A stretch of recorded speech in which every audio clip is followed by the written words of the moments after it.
Hi guys, welcome to my YouTube channel. आज हम part 2 करेंगे रूरल लाइव्हुड्स का। तो हम स्टार्ट करते हैं। पहले वीडियो में हमने शेखर के बारे में और तुलसीदास के बारे में पढ़ा था। अब हम रामलिंगम के बारे में और पढ़ते हैं। Apart from land, Ramalingam own a rice mill and shop selling seeds and pesticide etcetera. Ramalingam के पास लैंड तो खुद की थी। उसके अलावा उसके अपार्ट फ्रॉम डैट वो राइस की मिल भी ओन करता था और एक शॉप भी थी उसके पास जिसमें वो सीड्स और पेस्टिसाइड्स बेचा करता था। For rice mill they use to some of their own money और also borrowed from the government bank. Rice mill के लिए जब उसको पैसों की ज़रूरत पड़ती थी तब वो खुद के पैसे तो यूज़ करता ही था और उसके पास एक ऑप्शन भी और बचता था कि वो बैंक से लोन भी ले सकता है, और उसने कई बार वो ऐसा करता भी था। The rice that is produced in the mill is sold to the trader in nearby towns. जो राइस उसकी मिल्स में प्रोड्यूस्ड होता था वो व्यापारियों को नियर बाय टाउन, जो टाउन में व्यापारी होते थे, उनको बेच देता था। वही उसकी इनकम का सोर्स बन जाता था। फिर agriculture labour and farmers in India. In Kalpattu village, there are agriculture laborers like Tulsi and many small farmers like Shekhar and few big like Ramlingam. Kalpattu village के बारे में जब हमने पढ़ा था, एग्रीकल्चर लेबर्स के बारे में जैसे तुलसी के बारे में पढ़ा था, और कुछ ऐसे स्मॉल फार्मर्स जैसे कि शेखर और कुछ बिग फार्मर जैसे कि Ramalingam. In India 2/5 rural family are agriculture labour family. India के अंदर 2/5 पोर्शन, मतलब एक रेशो में देखें तो रूरल फैमिली जो है वो एग्रीकल्चर लेबर फैमिली है। All of them depend on the work they do on other people field. वो जितने भी काम करते हैं उनका जो वर्क रहता है वो दूसरे लोगों पर डिपेंड करता है, क्योंकि वो दूसरों की फील्ड पर ही काम करते हैं और उसी से कमा पाते हैं। There are 80% of people like Shekhar and Tulsi, only 20% peoples of India farmers like Ramalingam.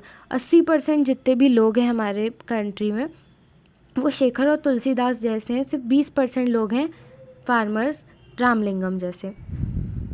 Apart from farming, many peoples in rural areas depend upon collection from the forest, dairy products and fishing.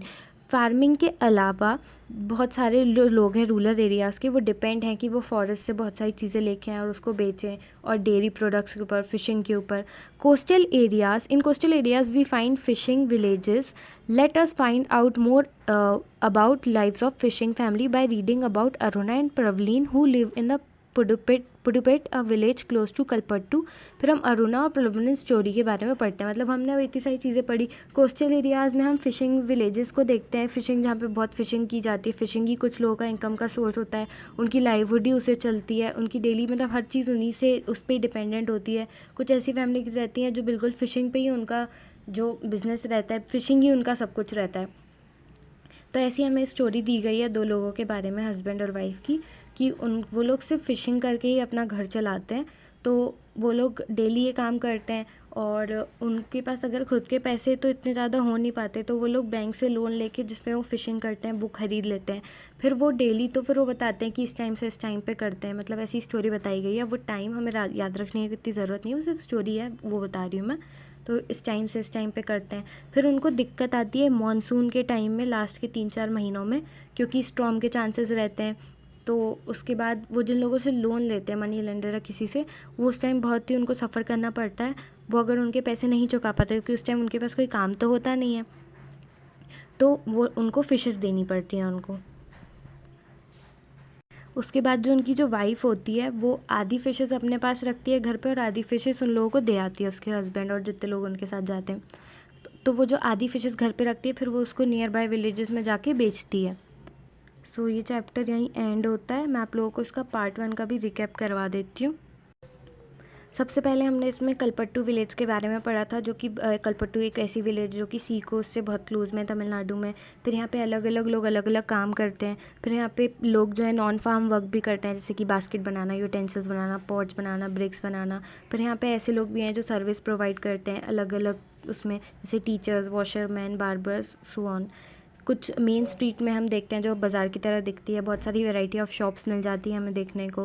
फिर हम देखते हैं village जो है वो surrounded by hills से, और जो पैडी है यहाँ का, यानी कि चावल मेन क्रॉप है जो इरीगेटेड लैंड्स पे ग्रो होता है। फिर यहाँ जो मोस्ट ऑफ द फैमिलीज़ हैं वो डिपेंड हैं और अर्न करती हैं थ्रू एग्रीकल्चर। 3 टाइप्स के फार्मर्स के बारे में हमने पढ़ा। पहले हम पढ़ते हैं तुलसी के बारे में, जो इधर वर्क है रामलिंगम की लैंड पे करते हैं, जितना भी इनका वर्क होता है।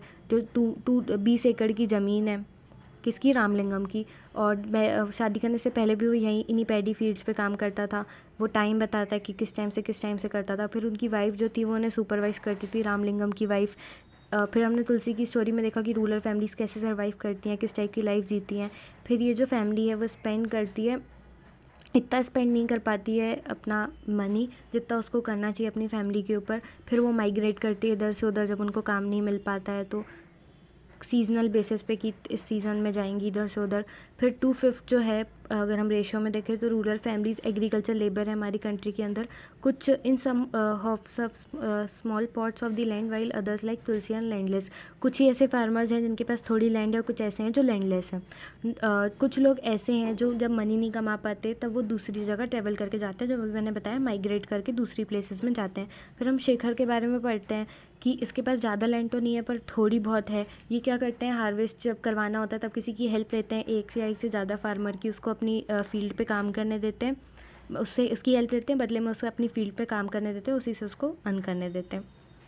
फार्मर्स जैसे कि शेखर होते हैं वो बोरो करते हैं मनी लेंडर से, किस चीज़ के लिए, सीड्स, फर्टिलाइज़र, पेस्टिसाइड्स खरीदने के लिए। फिर ये बोरो करते हैं मनी लेंडर से, अगर वो नहीं चुका पाते तो अगर क्रॉप फिल्चर हो जाता है तो फिर वो डेब्ट ट्रैप में फंस जाते हैं। सो ये चैप्टर यहीं एंड होता है। मैंने पार्ट 1 पार्ट 2 एक बार फिर से, पार्ट 2 तो करवाई दिया, पार्ट 1 भी एक बार आपको रिकैप करवा दिया। सो ये चैप्टर यहीं एंड होता है। Thank you. अगर आपको वीडियो अच्छी लगी हो तो like, comment, share and subscribe my channel.